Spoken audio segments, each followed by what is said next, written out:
Boa noite a todos, graça e paz. Todos me ouvem bem? Muito bem. Amanhã, dia 1º de dezembro, segunda-feira, nós damos início à reta final do ano. É um mês que tem o poder de passar ainda mais rápido do que já passou o próprio ano, não é? Dezembro vai passar voando com certeza. E é um mês gostoso, porque muitas pessoas já estão organizando a viagem, né, se programando para a virada de ano, alguns vão receber visitas, então vai ser um mês espetacular. Como, como Deus já vem abençoando a todos nós até aqui, com certeza continuará abençoando em dezembro.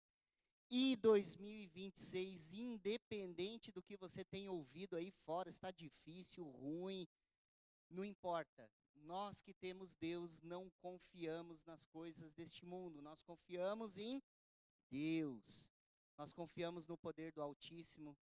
Então, começo nessa noite estimulando vocês a pensarem no seguinte: o ano que vem será um ano maravilhoso, um ano de bênção, um ano de conquistas.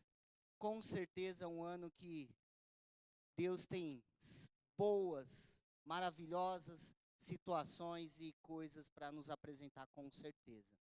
Antes de nós iniciarmos, quero convidar todos vocês para orarem comigo. E nessa oração, pedir para que Deus fale ao coração de cada um de vocês, pedir para que Deus abra o nosso entendimento, para que a palavra de hoje venha surtir efeito. Para quê? Para que ao sairmos por aquela porta, nós consigamos de verdade sermos um cristão melhor. Amém? Senhor amado, nós pedimos em nome de Jesus Cristo a tua interferência, para que continue a interferir, continue a falar aos nossos corações. Senhor amado, que o culto de hoje seja uma bênção, que todos nós possamos ser curados, transformados, remidos, lavados pelo teu Espírito Santo, que o teu sangue seja derramado sobre as nossas vidas, que as nossas atitudes possam ser transformadas a partir de hoje, a partir da sabedoria que o Senhor vai apresentar por sua palavra. É o que nós pedimos mais uma vez em nome de Jesus. Amém. Por favor, abram suas Bíblias no livro de Provérbios.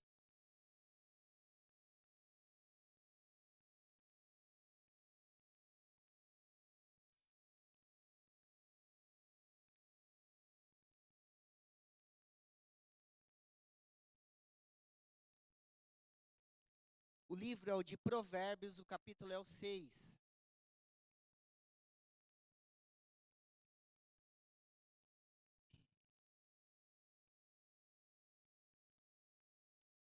Esse é um texto muito recorrente nas minhas pregações. Eu gosto muito dele. Então, é bem provável que você já tenha visto, ouvido eu falar dele. Provérbios, o capítulo é o 6, nós leremos a partir do verso 16, que diz assim: há 6 coisas que o Senhor odeia, 7 que ele detesta: olhos altivos, língua mentirosa, mãos que derramam sangue inocente, coração que trama planos perversos, pés que se apressam para fazer o mal,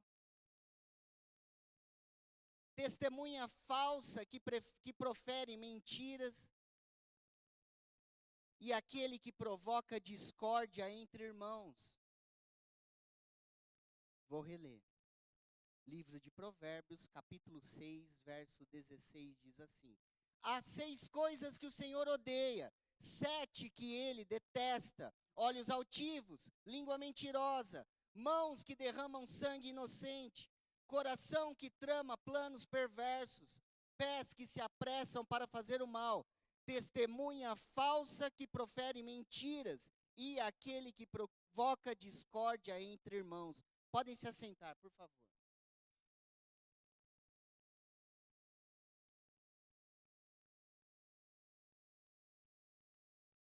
Esse texto, ele é recorrente para mim, eu gosto dele, por quê? Porque, na minha visão, o evangelho, o verdadeiro cristão, ele não pode ser aquele cristão que diz que ama. Ele tem que mostrar o amor verdadeiramente. Ele não pode ser, o cristão não pode ser aquele que aqui na igreja sorri e lá fora tem um rosto amargo. É cabisbaixo e triste. E triste não porque morreu alguém, porque perdeu alguma coisa. É triste porque não é grato pelo que tem.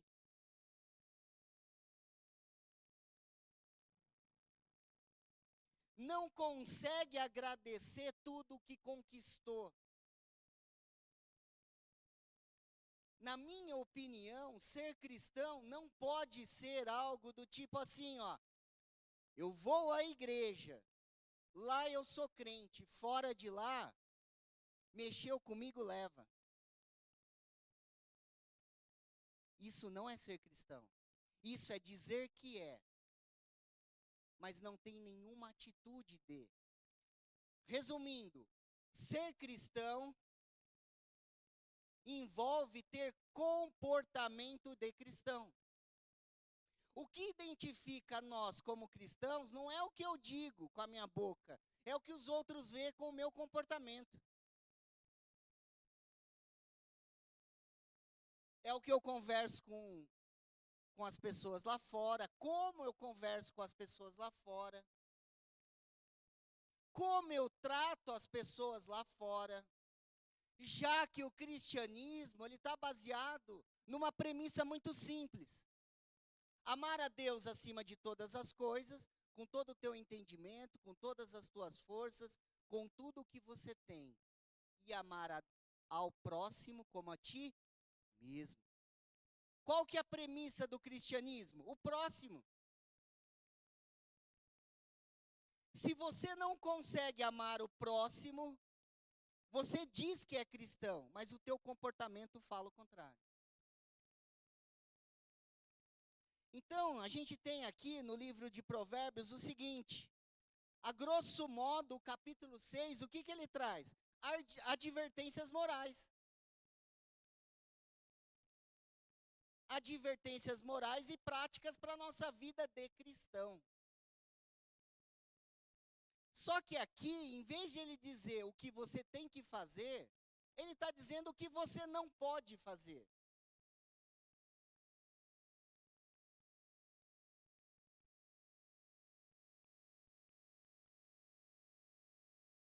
Eu posso seguir uma lista do que eu posso e posso seguir uma lista do que eu posso.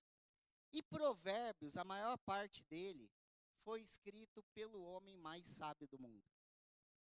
É o que a palavra diz. Salomão recebe sabedoria do próprio Deus.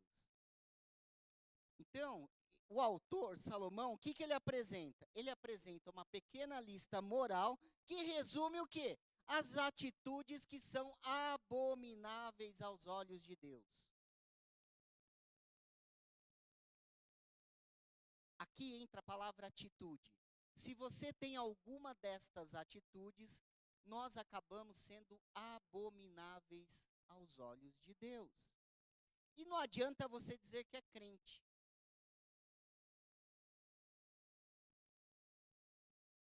Ah, mas eu sou cristão, só porque eu faço isso eu vou ser abominável? Segundo a lista que o Salomão apresenta aqui, sim. É, Estevão, mas isso é Velho Testamento, né?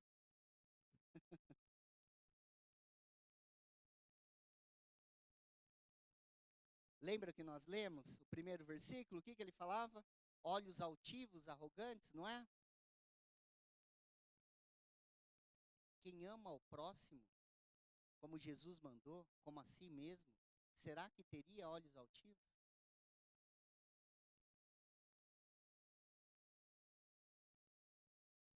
Então não é uma questão de Velho ou Novo Testamento, é uma questão de comportamento. Se você segue a Deus, acredita que Deus existe, porque aqui tem essa questão também. Se você acredita que Deus existe, então pensa comigo, eu sempre falo isso. Se você acredita que Deus existe, então existe um jeito certo de viver. Não é de qualquer forma.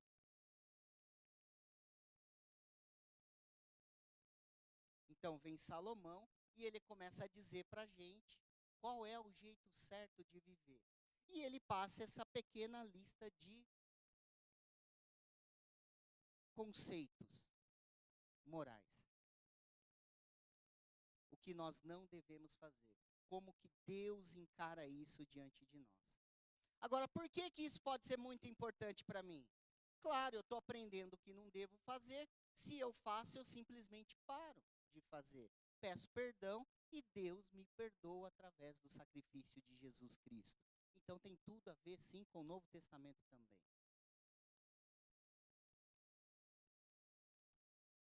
A ideia do que eu estou fazendo aqui hoje é o quê?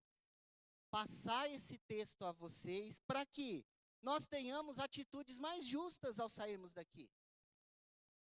Para que nós tenhamos atitudes mais honestas ao sair daqui. Para que nós tenhamos atitudes mais pacíficas ao sair daqui. Essa é a ideia. Mais justo, mais honesto, mais pacífico, é sim um comportamento de quem ama o próximo.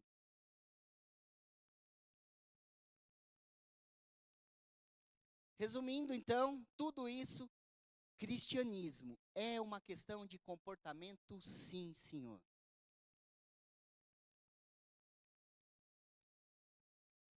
Eu aceito o Senhor Jesus Cristo como meu único e suficiente Salvador. E, a partir daí, começo a me atentar se o que eu faço, se minhas atitudes são atitudes reprováveis por Cristo Jesus ou não. São atitudes reprováveis por Deus ou não. Que raio de cristão é uma pessoa que vem na igreja, fala que ama o próximo e trai o cônjuge lá fora? Que amor é esse? E eu não estou aqui no papel de te acusar. Me perdoa se você faz isso. A ideia do exemplo é trazer você a pensar. O cristão de verdade, o comportamento dele é outro. Não é de trair. Porque quem trai quebra o mandamento. Qual o mandamento? De amar o próximo como a si mesmo. Ah, mas Deus perdoa. É claro que Deus perdoa. Mas se você sabe que é errado e continua a fazer, você está ignorando o que Deus pediu para você não fazer. Então eu duvido se você ama a Deus de verdade, integralmente, com toda a tua alma, com todo o teu ser, com tudo que você tem. Você está quebrando o primeiro mandamento de amar a Deus.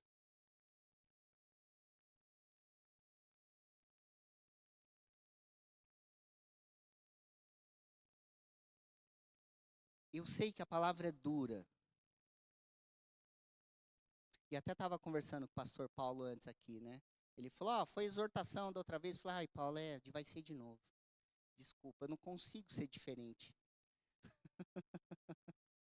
Mas, gente, sendo exortação ou não, você encara da forma que você quiser. Mentira não é. A gente acabou de ler. Mentira não é. E é o que importa. De que adianta você entrar aqui, aí eu falo assim para você, nossa, 2026 vai ser maravilhoso, Deus vai te abençoar, te prosperar. É o que eu quero de verdade. Aí você sai todo feliz, pecando, fazendo um monte de coisa errada. Sabe quando vai vir a bênção para você? Nunca. Por isso eu comecei falando que dezembro ia ser maravilhoso e o ano que vem maravilhoso. Mas não vai ser se você não obedecer, se você não tiver um comportamento cristão de verdade. Sinto muito.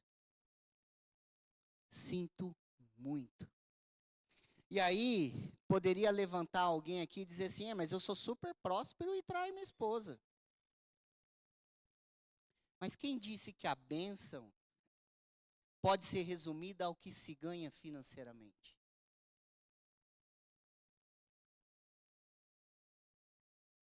Não é isso. Não é isso.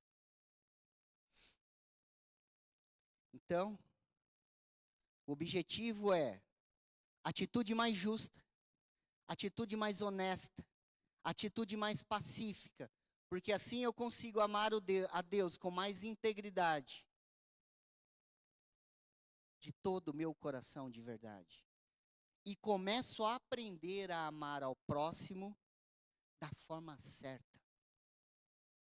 Essa é a ideia do texto que nós lemos hoje, amém? Vamos começar. Então, o que diz lá o texto que nós lemos? Ele começa assim: há 6 coisas que o Senhor odeia, 7 que ele detesta. Olhos altivos, ele começa com os olhos altivos. Do que a gente está falando aqui? A gente está falando de arrogância. A gente está falando de orgulho de olhar por cima dos outros. A gente está falando de soberba. A gente está falando de desdém. Já ouviram a palavra desdém? Já ouviu falar fulano de tal desdenhou do outro?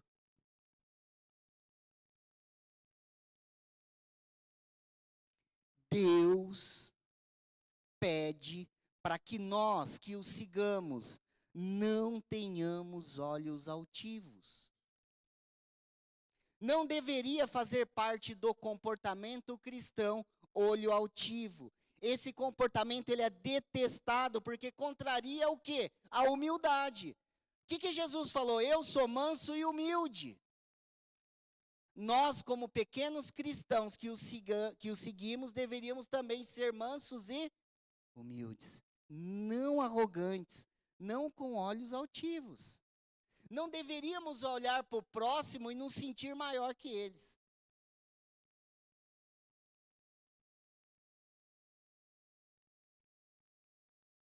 Jamais. Jamais. Ser arrogante, ter olho altivo, prejudica a empatia. Impede a humildade e corrói relação. Você acha que alguém gosta de ficar do lado de alguém arrogante? Não, as pessoas se afastam. Se nós formos cristãos arrogantes, as pessoas vão se afastar da gente.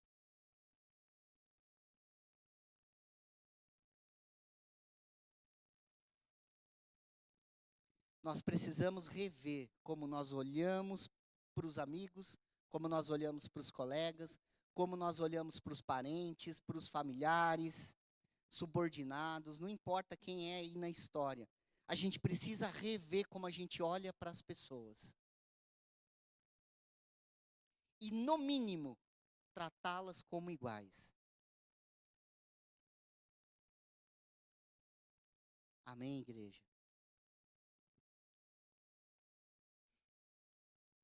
Olhos altivos, língua mentirosa. Lá no versículo 17, olhos altivos, língua mentirosa. A nossa língua tem o poder, decora isso. A nossa língua tem o poder de construir e ela tem o poder de destruir. Tiago explica muito bem isso. Ele fala que é um pequeno órgão que tem o poder de incendiar uma floresta inteira. Você acaba com vida inteira com uma só fala tua. A gente destrói reputação de anos com uma única mentira. Um único texto fake. Acaba com tudo. Estamos vivendo aí época das coisas fake, não é verdade? Você lê lá, você já não sabe mais se é verdade, mentira. E se você acredita numa mentira, você pune pessoas inocentes. Mentira é visto como um pecado na Bíblia. A gente tem que entender isso. A Bíblia trata a mentira como um pecado. Por quê? Porque mentira destrói confiança. E as pessoas deveriam confiar em Cristo. Só que Cristo não está aqui. Quem está são os cristãos que representam Cristo. Eu e você. Está começando a entender? Mentir não deveria ser uma opção.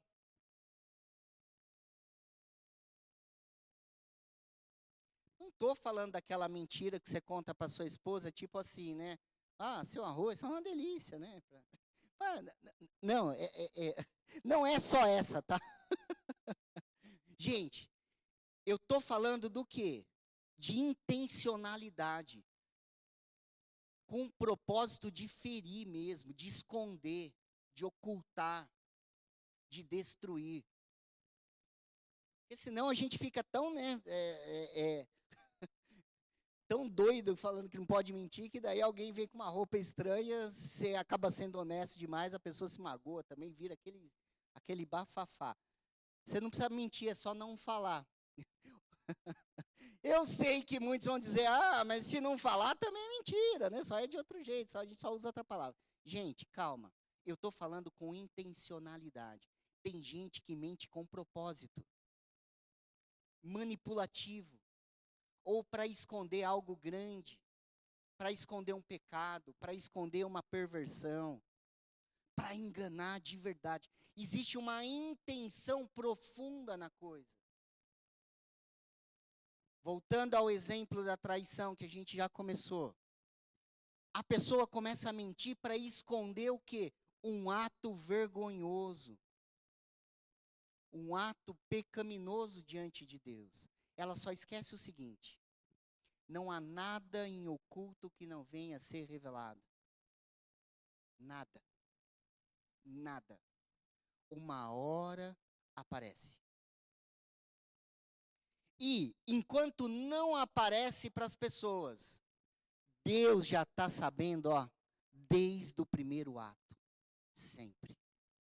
Não há nada que nós possamos esconder diante de Deus. Falar falso é trair a relação com o próximo e com o próprio Deus. Pensa nisso. Pensa nisso. Deus você não engana. O próximo sim. Mas lembra disso. Não há nada em oculto que não venha a ser revelado. Amém, igreja? Mentira é um hábito que quem começa a ter é complicado de parar depois. Mas é igual palavrão, dá para parar. Dá para parar. Falou mentira?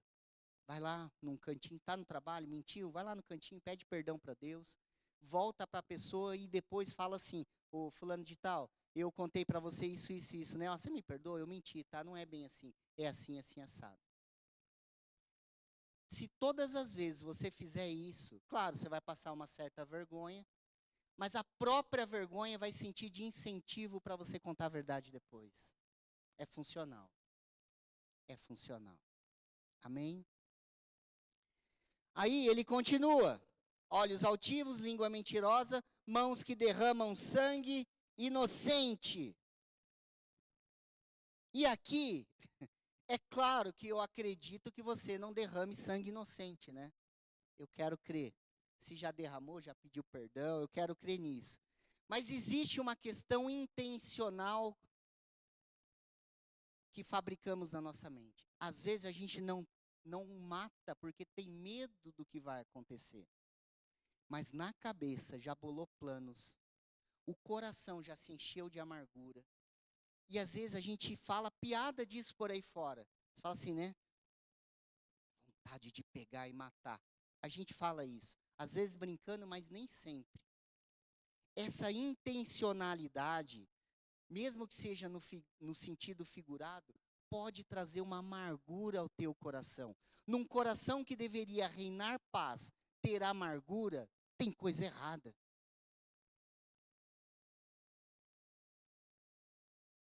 Deveria ter paz dentro de você. Lembra dos frutos do Espírito em Gálatas 5:22? Mas os frutos do Espírito é amor, paz, longanimidade, bondade, fidelidade, mansidão, domínio próprio. Deveria ter isso. Não vontade de matar os outros. Não vontade de ver os outros perdendo. Não vontade de ver os outros se arrebentando. E o mundo polarizado do jeito que está hoje, a coisa mais fácil que tem é você ter uma mente que derrama sangue.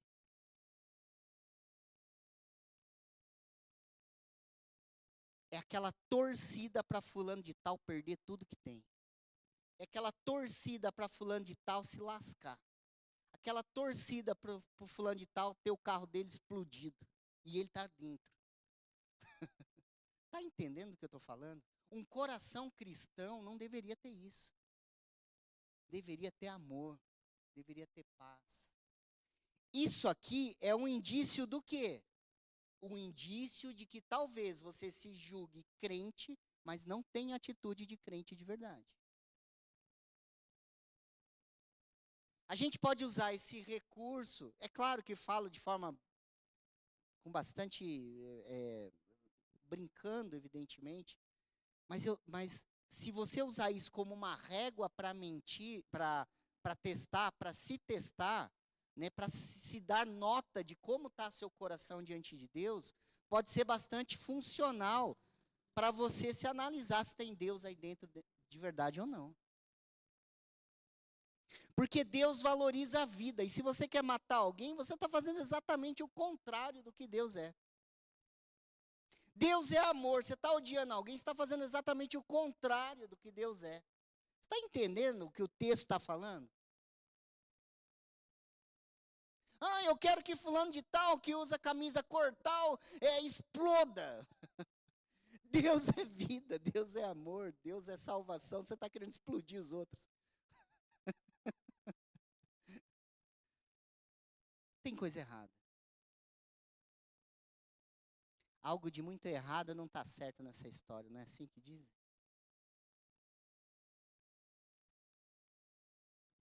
Então Deus valoriza a vida, Deus valoriza o domínio próprio, Deus valoriza o amor, Deus valoriza a paz. São comportamentos que nós deveríamos exercitar. Brigou no trânsito. Dá para julgar que aquela pessoa não é cristã? Não. Mas não é comportamento de cristão. Não é. Não é. Aí o texto continua, ele fala assim: olhos altivos, língua mentirosa, mãos que derramam sangue inocente, coração que trama planos perversos. Estamos falando de maldade intencional e premeditada. E acreditem, tem gente assim. E tomara que não seja você. Mas se for, não tem problema, é só você se arrepender e mudar de vida. O sangue de Jesus não foi derramado na cruz à toa. Foi derramado na cruz para nos lavar desse pecado também. Do coração que trama planos perversos. Amém, igreja? Um coração que planeja o mal é um coração que se distanciou da bondade de Deus, com certeza. Porque Deus não tem maldade. Se tem maldade em você, tem coisa errada. Ó, tem um texto na Bíblia, eu sei que você já ouviu.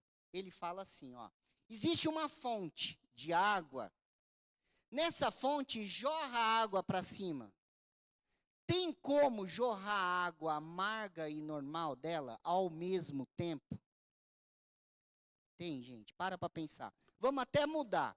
Tem como jorrar água doce e água salgada ao mesmo tempo? Tem? Não tem, né? Não dá. Mistura. Não tem como ter Deus dentro do coração e tramar planos perversos. Se tem trama perversa dentro de você, meu amigo, é joelho na cruz do Calvário pedindo perdão para Deus.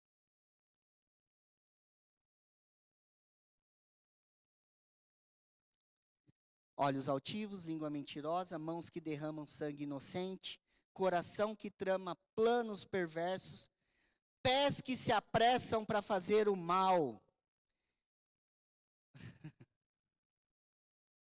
Prontidão e disposição para cometer atos errados ou malignos. Impulsivo. Resume bem a história. É impulsivo para fazer o que não presta.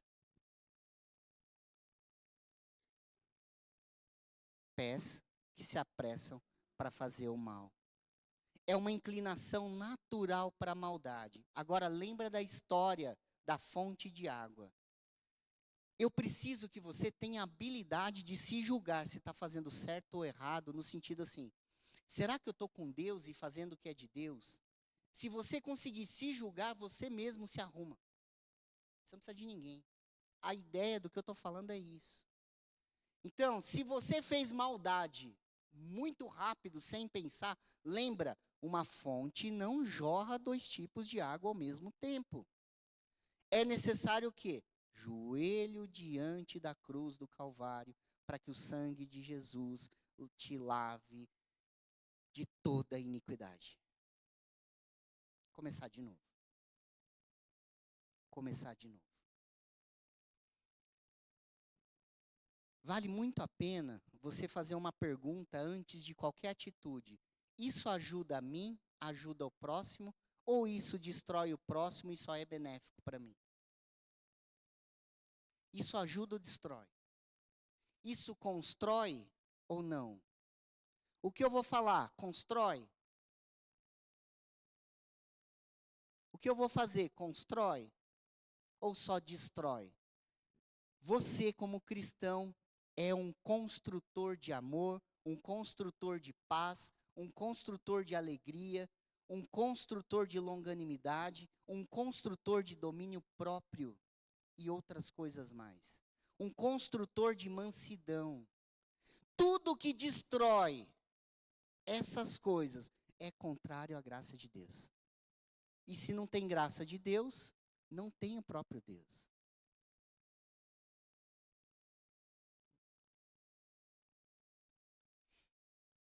Olhos altivos, língua mentirosa, mãos que derramam sangue inocente, coração que trama planos perversos, pés que se apressam para fazer o mal, testemunha falsa que profere mentiras, pessoas que intencionalmente prejudicam a reputação e a vida dos outros.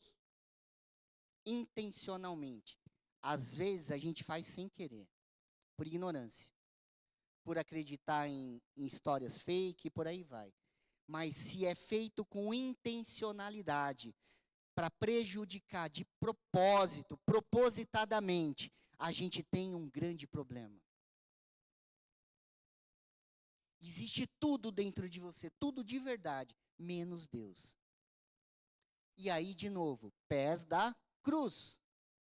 Sangue de Jesus, clamar pelo sangue de Jesus, clamar perdão diante daquele que pode mudar todas as coisas, perdoar todos os pecados. Amém? Qual o problema da testemunha falsa? Causa injustiça. Fragmenta convívio. Um negócio dentro da igreja, tira um monte de gente de uma vez. Você já deve ter visto história desse tipo, já deve ter ouvido alguma coisa desse sentido. Acaba com tudo.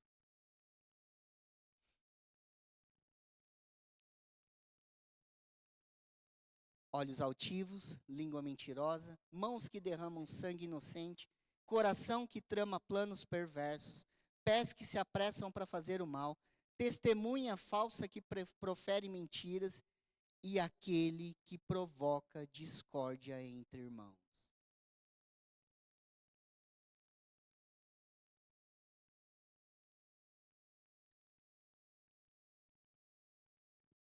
Semear discórdia, provocar discórdia entre irmãos, Deus simplesmente odeia.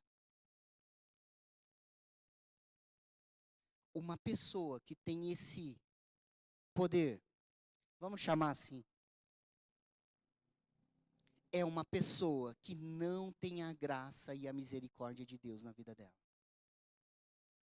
De novo, precisa estar aos pés da cruz clamar pelo perdão do nosso Senhor Jesus Cristo, que perdoa todos os pecados. Aquele que provoca discórdia entre irmãos não tem Deus dentro dele.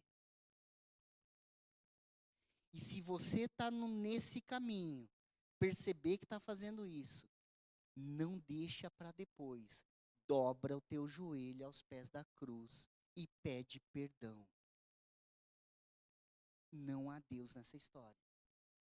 Por quê? Porque Deus é longânimo, Deus é amoroso, Deus sempre perdoa mais uma vez. Deus é gerador de paz, não de discórdia. Se nós estamos gerando qualquer coisa diferente disso, nós estamos sendo qualquer coisa, mas não cristãos. E não adianta você falar que é crente. Não adianta você pegar a Bíblia e colocar debaixo do braço, porque é só uma Bíblia debaixo do braço. Não adianta você vir na igreja todos os cultos, é só você vindo na igreja. Ser cristão vai muito além de tudo isso. É ter comportamento diferenciado. É comportamental.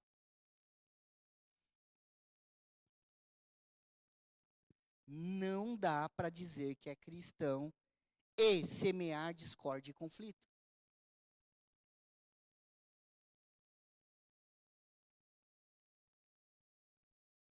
Amém, igreja?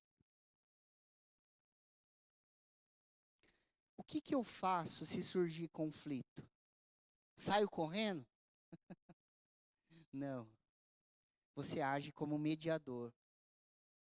E você ensina que aquilo está errado. E aquilo deveria mudar. O apóstolo Paulo até ensina a fazer o quê? Chama uma testemunha para você conversar com a pessoa e ensinar o que é certo para ela. Tudo isso tem na Bíblia, gente. Tudo isso tem na Bíblia. Amém, igreja? Eu queria muito insistir que vocês vão ter um 26 glorioso, todo próspero, conquistando um montão de coisas legais. É o que eu desejo de verdade. Eu desejo de coração que vocês alcancem tudo isso. Que vocês tenham o melhor dezembro da vida de vocês.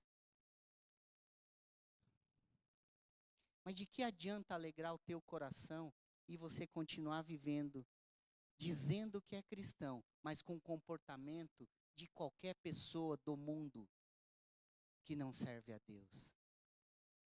Não adianta. Vamos orar?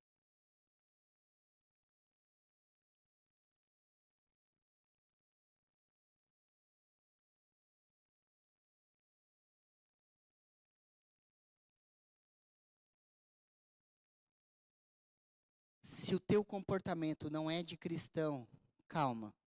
Você não precisa ficar desesperado. A cruz do Calvário, o sacrifício de Jesus é exatamente para você, para mim, para nós que estamos fora do caminho. O sangue de Jesus não foi derramado à toa. Ele foi derramado para nos purificar, para nos perdoar. Eu só preciso entender que errei. Eu só preciso entender que isso tem que parar na minha vida. A gente chama isso de arrependimento. Você só precisa se arrepender. E se arrependendo, Deus vai tornar nova todas as coisas na sua vida. Não vai mais ter ódio, vai ter amor. Não vai mais ter confusão, vai ter paz. Não vai ter mais impulso rápido diante de situações que deveriam ter domínio próprio. Vai haver o próprio domínio próprio, junto com mansidão. Em nome de Jesus é o que eu creio. Senhor amado, o Senhor que conhece a todos nós, enxerga cada um de nós, conhece os nossos corações, sabe de todas as nossas intencionalidades, sabe qual é a intenção do nosso coração. Nessa noite, Pai, em nome de Jesus eu peço, perdoa todos os nossos erros e falhas. Todas as vezes que não tivemos um comportamento cristão, eu peço, por favor, perdoa os nossos pecados. Perdoa, Pai, todas as vezes que mentimos, falhamos, fomos soberbos, tudo que nós lemos aqui, se cometemos, nos perdoa em nome de Jesus. Que possamos ter um comportamento exemplar, que as pessoas possam ver em nós o Deus de amor, o Deus de paz, o Deus manso, o Deus humilde, o Deus que tolera, o Deus que dá mais uma chance. Que tudo isso possa ser visto através das nossas vidas, porque aí sim as pessoas passarão a nos seguir. É o que eu peço, Pai, em nome de Jesus. Amém.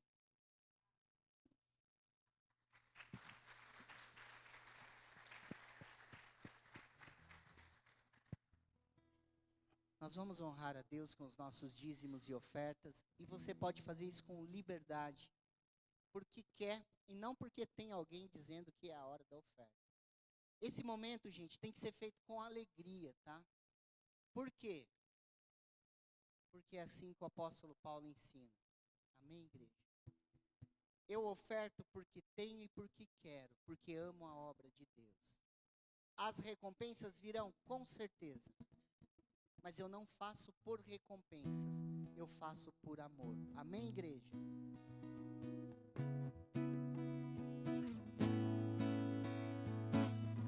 Te agradeço, Deus, por se lembrar de mim e pelo teu favor, e o que me faz crescer.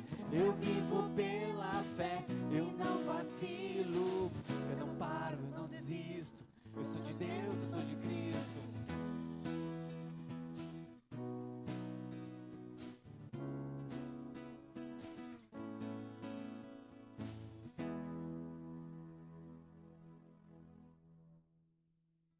Levanta o teu dízimo, a tua oferta, vamos consagrá-la ao Senhor. Pai amado, nós consagramos nossos dízimos e ofertas a Ti, Pai. Pedimos, por favor, para que o Senhor abra portas. Pedimos para que o Senhor prospere a cada um de nós, aos nossos cônjuges, aos nossos filhos, que todos nós, em nome de Jesus, possamos ser prósperos e abençoados. Que nós possamos ser daqueles, Pai, que não emprestam dos outros, mas têm para dar. E dá com alegria, porque sabe que o Senhor é o Deus dono do ouro, da prata e que prospera sempre. Senhor amado, por favor, em nome de Jesus, permita-nos viver uma vida digna e abençoada. Eu peço mais uma vez em nome de Jesus. Amém. A honra, a glória, a força, todo louvor a Deus e o levantar das minhas mãos é pra dizer que te pertenço, Deus. A honra, a glória, a força, todo louvor a Deus e o levantar das minhas mãos é pra dizer que te pertenço, Deus. Tem alguém que nos visita hoje pela primeira vez? Se tiver, por favor, levanta uma de suas mãos. Sejam muito bem-vindas. Eu e toda a igreja estaremos sempre à inteira disposição de vocês. Muito obrigado. Ficarei muito feliz de vê-las novamente em outra oportunidade. Mais alguém, gente? Tem mais alguém que nos visita pela primeira vez? Não? Então tá bom. Vamos para os nossos recadinhos, então. Culto de 31 de dezembro, que é a virada do ano. Pastor André está lá no fundo. Levanta a mão aí, pastora.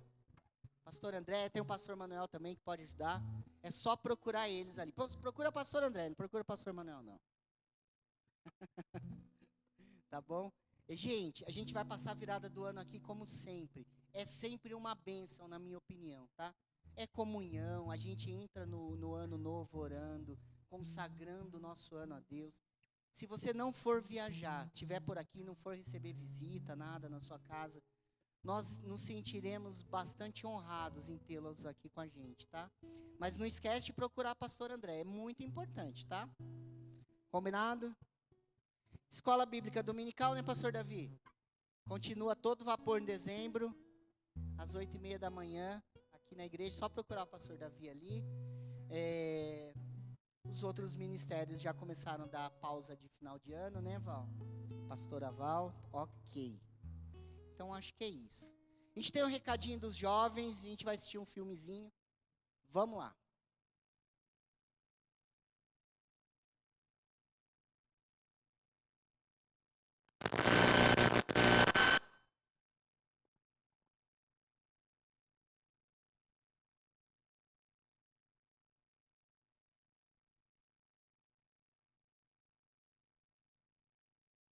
As opiniões do mundo tentam moldar. O passado tenta prender. As influências tentam confundir. Você realmente sabe quem você é? E se tudo aquilo que disseram sobre você não fosse a sua identidade? Prepare-se, porque quando a luz encontra as sombras, nada permanece igual. Save the date.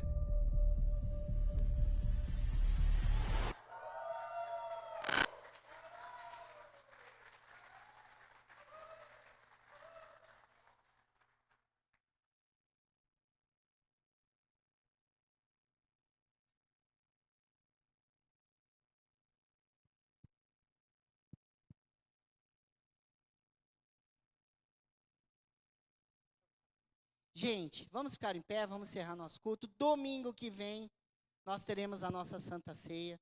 Você está convidado, tanto no culto da manhã quanto da noite. Da manhã começa às 10 horas, à noite às 19, como hoje. Eu quero imensamente, de coração bastante feliz, agradecer a presença de vocês. Muito obrigado por investirem o tempo aqui hoje.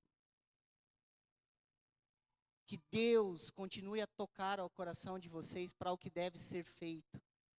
Cristãos verdadeiros é o que está faltando no mundo, gente. E que vocês sejam esses cristãos, em nome de Jesus. Senhor amado, que a tua graça e a tua misericórdia continue conosco. Que o nosso restinho de domingo seja abençoado. Continue com a tua bênção e com a tua paz e a tua prosperidade. Que a nossa semana, Pai, nosso dezembro seja maravilhoso. Que o teu Espírito Santo esteja conosco. Prospere os nossos caminhos sempre, Senhor. Onde colocarmos as nossas mãos, que a tua graça e a tua misericórdia estejam agindo ali, para a honra e glória do teu próprio nome. É o que eu peço, Senhor, em nome de Jesus, mais uma vez. Amém.